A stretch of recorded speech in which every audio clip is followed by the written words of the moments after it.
हर तकलीफ हो खिला तुम पे नहीं जी होंडा पे कि तोहरा पके हुता के ना हर तकलीफ हो खिला कि तोहरा पके हुता के ना हर तकलीफ हो खिला। ये एक प्रेमी अपने प्रेमिका के लिए भी कह सकता है, लेकिन हम जो होंडा से जुड़े हुए हैं ये हम अपने होंडा के लिए बोलेंगे कि भाई हमारे एजेंसी की तरफ अगर किसी ने बुरी नजर डाली तो उसका मुंह काला। ये हम कहते हैं कि हमारा ये जो कंपनी है, ये जो हमारा आज का इतना खूबसूरत जो लॉन्चिंग हुआ है, इस पे किसी की बुरी नजर ना लगे। और जैसे होंडा की सारी बाइक्स इतनी खूबसूरत तरीके से पूरे भारत में दौड़ रही है, वैसे ही दौड़े हर जगह हमेशा, है ना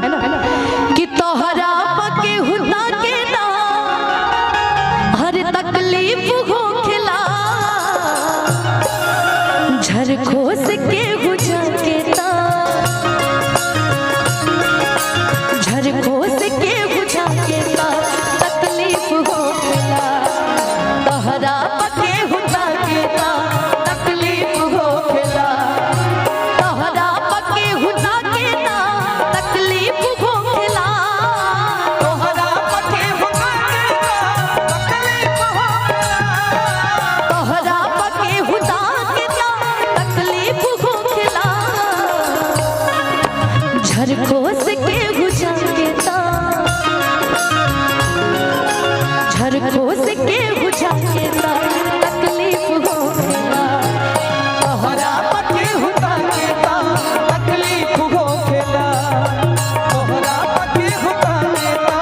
तकलीफ हो खिला। मेरा दिल भी कितना पागल है ये प्यार तुमसे करता है। मेरा दिल भी कितना पागल है ये प्यार तो तुमसे करता है। पर सामने जब तुम आते हो पर सामने जब तुम आते हो कुछ भी कहने से डरता ओ मेरे साजन ओ मेरे साजन साजन साजन ओ मेरे साजन।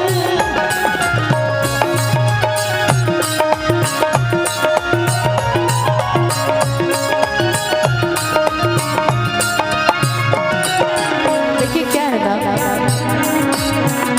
यहाँ पे अधिकतर लोगों को अब भूख लग गई होगी क्योंकि 9 बज गया है, तो कुछ लोगों को भूख भी लगी होगी, कुछ लोगों को किसी काम से भी कहीं जाना होगा। तो हमें इस भीड़ पे ध्यान नहीं देना है क्योंकि ये सीमित लोगों के आने की बैठने की सीटें थी। हम लोग तो जबरदस्ती में आ गए हैं, इसीलिए कहना है तोहरे दीदार खातिर आई तोहर गली तोहरे दीदार खातिर आई तोहर गली तोहरे दीदार खातिर आई तोहर गली।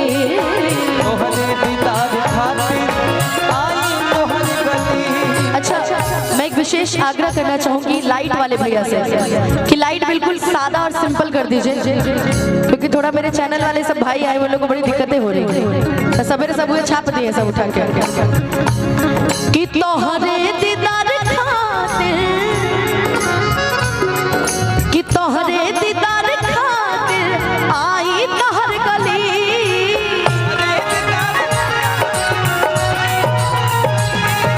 तोहरे दीदार खातिर आई तोहर गली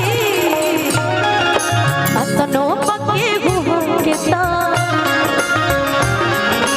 अतनो पके हुआ के ता तकलीफ हो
तोहरा